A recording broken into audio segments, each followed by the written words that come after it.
The code blue alarm screamed through the hospital corridors. 3 gunshot victims, 1 doctor panicking, and a security guard everyone thought was just another aging rent-a-cop. But when the young doctor shouted, "You're just security," she had no idea she was talking to a man who'd spent 3 tours in Afghanistan saving lives under fire. Welcome to Human Stories. Before we dive in, drop a comment and tell me what city you're watching from today. And if you think stories like this deserve to be heard, smash that subscribe button and help us honor the folks who should never be forgotten. Nobody at Metropolitan General Hospital knew his real name. On the employee roster, he was simply listed as Robert Bob Mitchell, Security Services, Night Shift. 7 years he'd walked the same hallways, monitored the same cameras, and responded to the same routine disturbances that came with working the graveyard shift at a Level 1 trauma center. 7 years of domestic violence cases, overdose patients fighting restraints, and grieving families who needed someone to blame for their pain. Bob was the guy everyone called when things got messy but not dangerous. Drunk and disorderly in the ER waiting room, homeless people trying to sleep in the stairwells, confused elderly patients wandering away from their rooms. He handled these situations with quiet competence, never using more force than necessary, never escalating conflicts that could be resolved with patience and understanding. The day shift nurses appreciated Bob's professionalism. "He's not like some of these security guys," Nurse Supervisor Patricia Williams would tell new hires. "Bob doesn't try to act like a cop. He knows his job is to help people, not intimidate them." The evening shift doctors had a different perspective. Dr. Sarah Chen, one of the ER attending physicians, found Bob's demeanor oddly calming during stressful situations. "There's something about him," she'd mentioned to colleagues. "When things get crazy, Bob just handles it. Never gets rattled, never loses his cool. It's like he's seen worse." What none of them knew was that Bob Mitchell had seen much worse. His real name was Robert James Torres, Staff Sergeant, 75th Ranger Regiment, U.S. Army.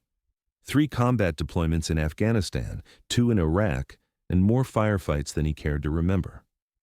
Rob Torres had been a combat medic and team leader who'd earned 2 Bronze Stars, a Silver Star, and a Purple Heart during 8 years of active duty. The transition to civilian life had been brutal. Rob had tried college using his GI benefits, but sitting in classrooms felt like torture after years of constant movement and life-or-death decisions. He'd attempted office work, but the fluorescent lights and cubicle walls made him claustrophobic. Construction work had been better for a while, but the unpredictable schedule and seasonal layoffs made it impossible to establish any kind of routine. The hospital security job had been a compromise. It offered steady employment, decent benefits, and a work environment that felt vaguely familiar to someone accustomed to military discipline and structure. The night shift suited Rob's insomnia, and the medical setting reminded him of the field medicine training that had once saved lives in combat zones. Bob's routine was invariable. Arrive at 10:45 p.m., 15 minutes before shift change, receive briefing from the evening supervisor about any ongoing situations or potential problems. Begin rounds at 11 p.m. sharp, checking every floor, every department, every area where trouble might develop. Emergency department first, then surgical suites, patient floors, administrative areas, and finally the parking structures and grounds. The hospital was a different world at night. During the day, Metropolitan General buzzed with activity. Doctors making rounds, nurses managing patient care, administrators handling the business of healthcare. But after 11 p.m., the building settled into a quieter rhythm dominated by essential personnel and emergency cases. Rob knew every inch of the facility. He'd memorized the layout during his first week on the job, noting exit routes, communication systems, and the locations of emergency equipment. Old habits from military service. Always know your environment, always have an escape plan, always understand the resources available to you. The ER was where most of Bob's actual work happened. Metropolitan General was the designated trauma center for 3 counties, which meant they got the worst cases: car accidents, industrial injuries, domestic violence, and street crime. Rob had seen gunshot wounds, stab wounds, and injuries that reminded him uncomfortably of combat casualties he'd treated in Afghanistan. Dr. Jennifer Martinez was one of the ER residents who'd worked with Bob on dozens of difficult cases. She'd noticed his unusual competence during medical emergencies. "Bob's good in a crisis," she'd told her supervising physician. "He doesn't get in the way, and he seems to know what we need before we ask for it. It's like he's got medical training or something." What Dr. Martinez didn't know was that Bob had extensive medical training. As a ranger medic, Rob had been certified as an EMT paramedic and had received additional training in trauma medicine, battlefield surgery, and emergency procedures that went far beyond civilian EMT certification. He'd treated sucking chest wounds with improvised materials, performed emergency amputations under fire, and kept wounded soldiers alive during helicopter evacuations that lasted hours. Bob never volunteered this information. His job description was security, not medical assistance, and he was careful not to overstep professional boundaries. But during emergencies, his instincts kicked in automatically. He would position himself where he could assist without interfering, anticipate what medical staff would need, and provide calm support during chaotic situations. The night everything changed started like any other shift. Bob clocked in at 10:45 p.m. and received his briefing from evening supervisor Mike Davies. "Quiet night so far," Mike reported. "Got a few psych holds in the lockdown unit, but they're stable. ER's been busy with the usual Friday night stuff. Drunk drivers, bar fights, domestic calls. Nothing you can't handle." Bob nodded and began his rounds. Emergency department first, where he found the usual organized chaos of a Friday night in a trauma center. 3 nurses managing a full patient load, 2 residents handling everything from minor injuries to major emergencies, and Dr. Ashley Porter, the attending physician, supervising it all with the controlled intensity of someone who'd been doing this job for 15 years. Dr. Porter was relatively new to Metropolitan General, having transferred from a hospital in Atlanta 6 months earlier. She was competent and professional, but Bob had noticed that she became visibly stressed during major emergencies. Coming from a smaller hospital, she wasn't entirely comfortable with the volume and severity of trauma cases that Metropolitan General handled on a regular basis. At 12:47 a.m., everything went to hell. The ambulance bay doors burst open as 3 paramedic crews wheeled in victims from what the radio chatter described as a gang-related shooting outside a downtown nightclub. 3 patients, all with multiple gunshot wounds, all critical, all arriving simultaneously in the kind of mass casualty event that could overwhelm even an experienced trauma team. "Jesus Christ," Dr. Porter muttered as she surveyed the incoming casualties. "We need more hands. Page surgery, get me 2 more nurses down here and somebody call the blood bank." Patient 1 was a 22-year-old male with gunshot wounds to the chest and abdomen. Critical, but stable, with a good chance of survival if they could get him to surgery quickly. Patient 2 was a 19-year-old female with a head wound and massive blood loss. Touch and go, requiring immediate intervention. Patient 3 was a 16-year-old boy with wounds to the chest, arm, and leg. Conscious but deteriorating rapidly. The ER erupted into controlled chaos as medical staff worked to stabilize 3 critical patients simultaneously. Nurses started IVs, residents assessed wounds, and Dr. Porter tried to coordinate treatment while determining which patient required immediate surgery. Bob positioned himself near the trauma bays, ready to assist with crowd control or security issues. Gang-related shootings often resulted in additional violence as friends and family members arrived at the hospital, and Bob's job was to prevent the ER from becoming a secondary crime scene. But tonight, the secondary problems came from within the hospital itself. Dr. Porter was struggling.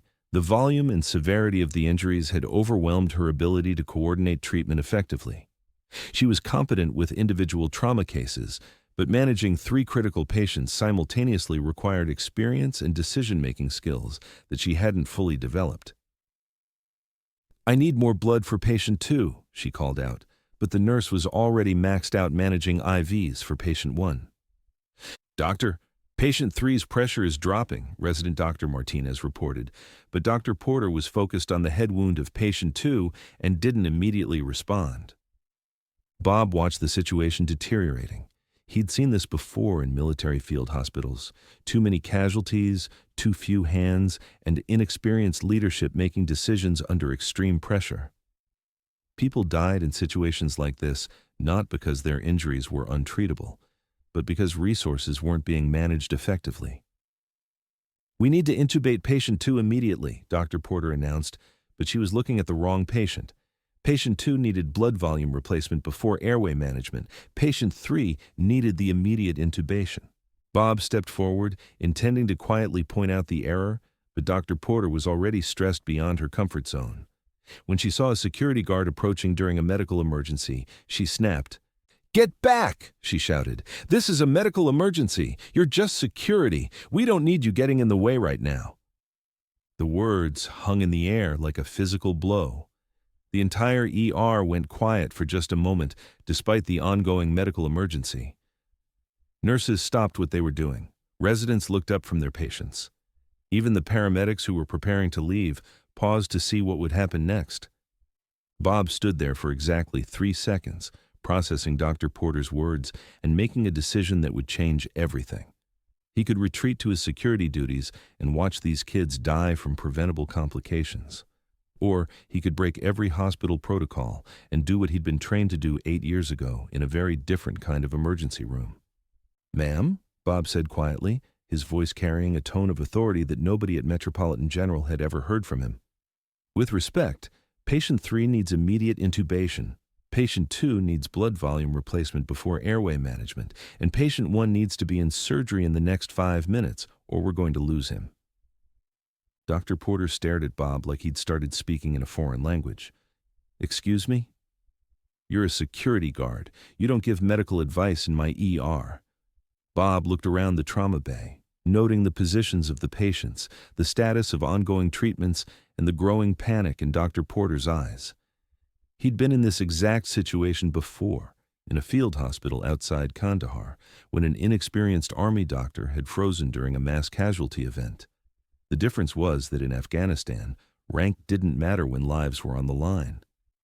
"Doctor," Bob said, stepping closer, but keeping his voice calm and professional, "I've got extensive trauma experience. Let me help." "Security," Dr. Porter called out, apparently forgetting that Bob was security. "I need this man removed from my trauma bay immediately." That's when Nurse Patricia Williams, who'd worked with Bob for 7 years, made a decision that surprised everyone in the room. "Dr. Porter," Patricia said firmly, "Bob knows what he's talking about. I've seen him handle medical emergencies before. Maybe we should listen to him." Dr. Martinez, the resident who'd been struggling with patient 3, looked up from the gurney. "Doctor, this kid's pressure is crashing. If we don't intubate him right now, we're going to lose him."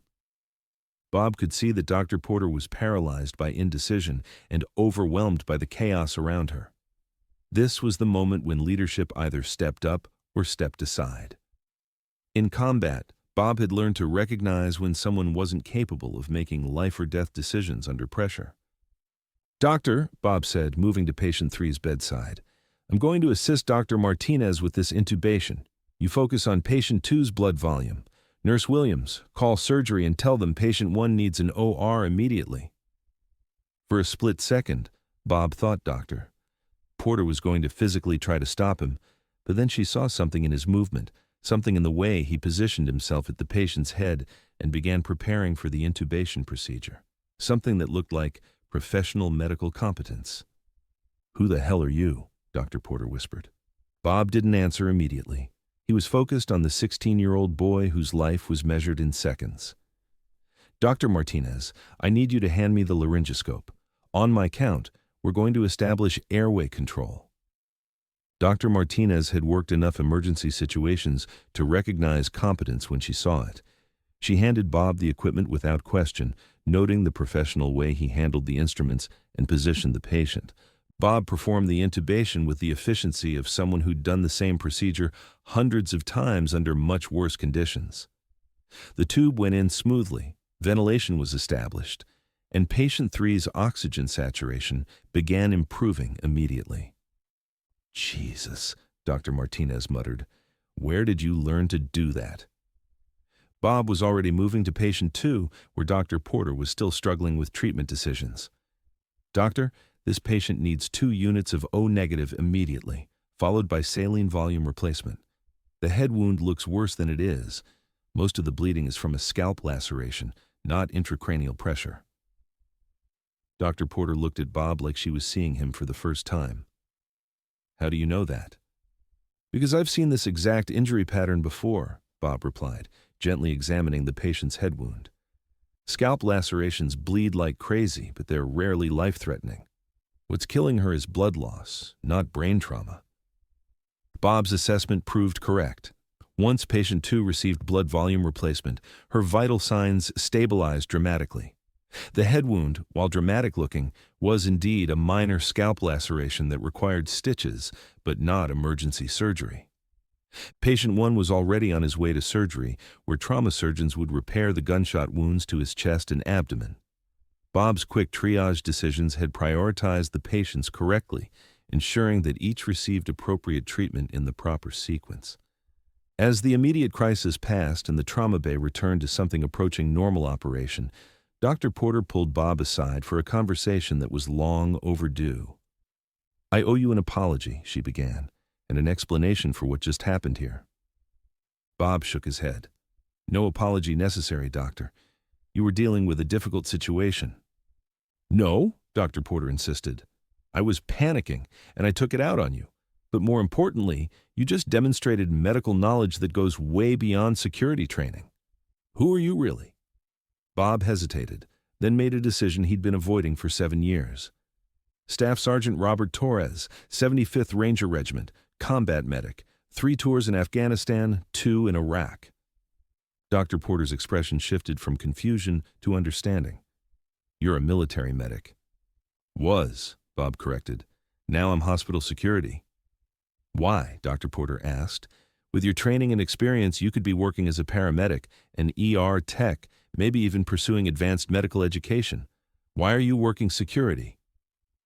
Bob's answer came slowly, weighted with 7 years of carefully maintained separation from his military identity.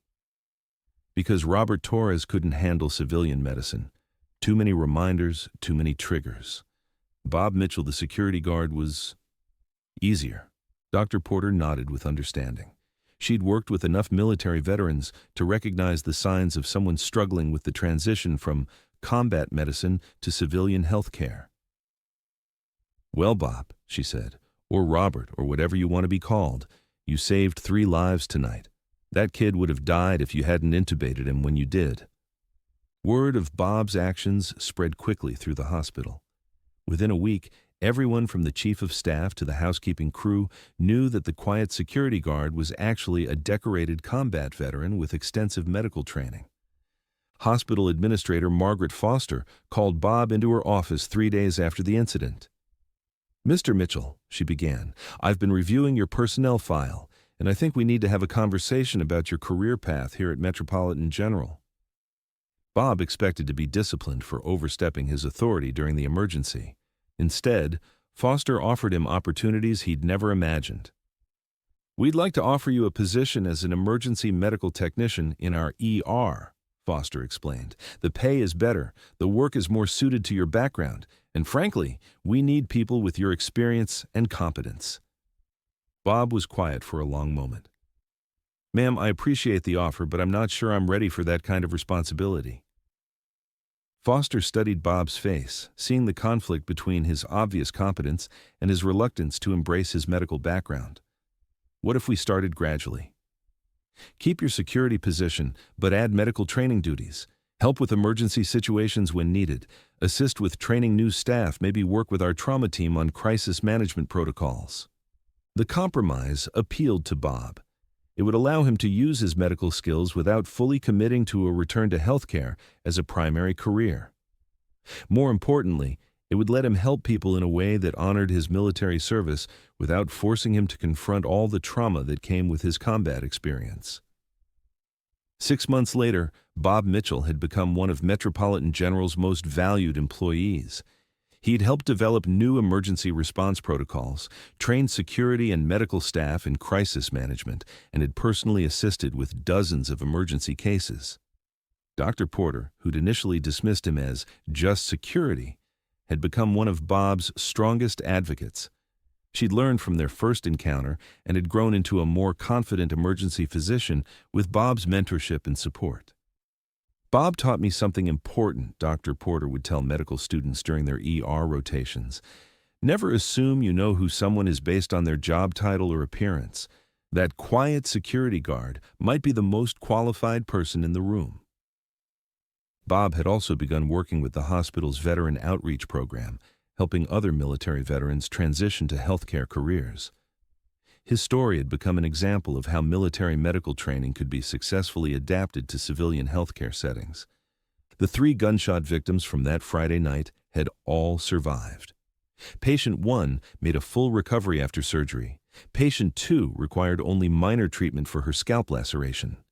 Patient 3, the 16-year-old boy who would have died without immediate intubation, went on to graduate high school and was currently attending community college. Bob kept a photo of the boy's graduation on his desk, a reminder that his decision to step forward during that chaotic night had made a permanent difference in someone's life. Dr. Martinez, the resident who'd worked with Bob during the emergency, had requested him as a permanent member of her trauma team. Having Bob around is like having a safety net, she explained to colleagues. He's seen everything and he never panics. When things get bad, Bob makes them better. Bob's relationship with his military identity had evolved gradually. He'd begun attending veteran support groups, reconnected with some of his former Ranger colleagues, and had even started wearing his unit's unit patch on his security uniform, a small acknowledgement of service that he'd hidden for 7 years.